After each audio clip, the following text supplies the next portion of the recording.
Shalom sahabat kuntum yang terkasih, kita jumpa lagi pada hari ini Jumat tanggal 4 Maret tahun 2022. Hari ini adalah hari Jumat sesudah Rabu Abu dengan warna liturgi adalah ungu. Sahabat kuntum yang terkasih, struktur bacaan kita pada hari ini terdiri dari bacaan pertama diambil dari kitab Yesaya 58 ayat 1 sampai dengan 9a. Mazmur tanggapan diambil dari kitab Mazmur 51 ayat 3 sampai dengan 6a dan ayat 18 sampai dengan 19.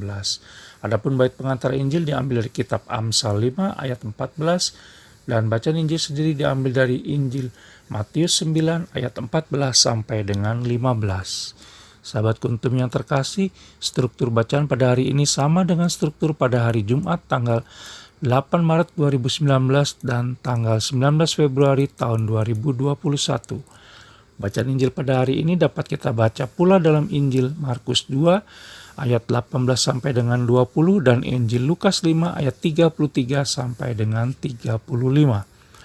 Baik sahabat kuntum yang terkasih, saya akan bacakan bacaan Injil kita pada hari ini yang diambil dari Injil Matius 9 ayat 14 sampai dengan 15.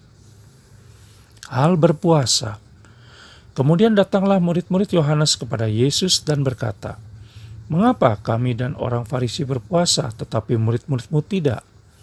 Jawab Yesus kepada mereka, "Dapatkah sahabat-sahabat mempelai laki-laki berduka cita selama mempelai itu bersama mereka?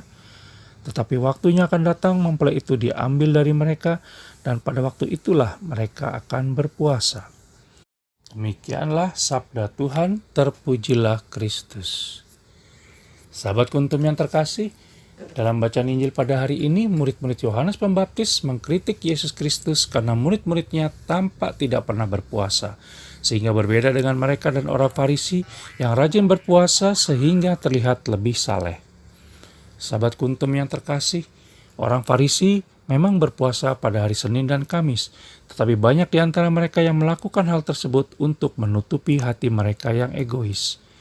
Berpuasa seringkali dilakukan dengan tujuan antara lain diet atau karena alasan medis kesehatan.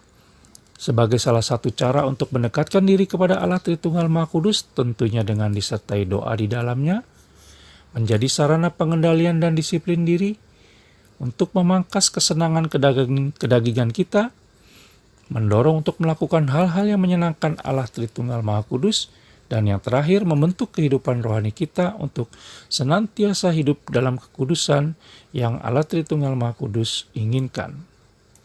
Namun, berpuasa menurut konteks gerejawi jelas berbeda. Bukan hanya soal makan kenyang satu kali sehari pada hari Rabu Abu dan Jumat Agung, dan melakukan pantang pada setiap hari Jumat. Berpuasa menurut konteks gerejawi adalah tentang pertama, menyangkal diri melalui pembatasan makanan misalnya.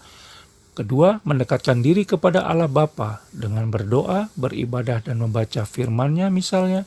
Dan yang ketiga, mengikuti teladan Yesus Kristus dengan membantu orang-orang yang kurang mampu dan lanjut usia misalnya. Pertobatan, termasuk dengan berpuasa, mengajak kita untuk pertama, menahan diri dari berbagai macam nafsu dan ketidakteraturan lainnya. Kedua, memampukan diri melawan godaan dan bujukan dosa kalau kita mau bersamanya dengan senantiasa menghadirkan dirinya dalam hidup kita sehari-hari agar ia senantiasa mengingatkan dan menasihati kita.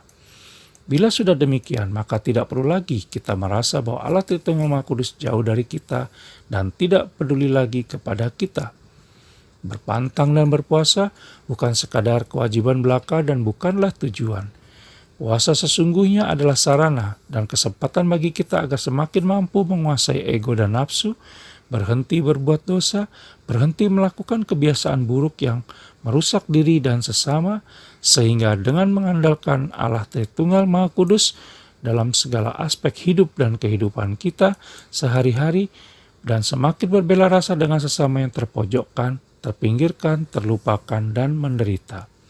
Tujuan akhir dari berpuasa adalah semakin dekat dengan Allah Tritunggal Maha Kudus dan segala perintah-Nya.